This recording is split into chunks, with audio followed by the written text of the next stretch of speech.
Andito po ako ngayon sa inyong harapan para ipakita kung bakit ang paninigarilyo ay masama sa ating kalusugan. Alam nyo ba, na kada isang stick na sigarilyo ay nababawasan ng 1 minuto ang ating buhay. Dahil higit sa 4,000 compounds ang hinahalo dito at ang 60 dito ay makakakuha tayo ng iba't ibang klaseng sakit. Katulad ng taong ito.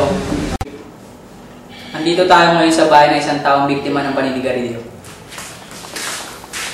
Pre, kamusta ka na? Hindi mabuti. Hindi ngayon nagsisipin na kung bakit mo tinigilan ng paninigarilyo. Oo, kasi unti-unti inuubos yung buhay ko. Nauubos din yung pera kung bili ko ng gamot. Wala na akong maibili. Kulang-kulang na kulang. Ito ang isang bunga ng paninigarilyo. Gusto nyo bang matulad sa kanya? Paul! Oy!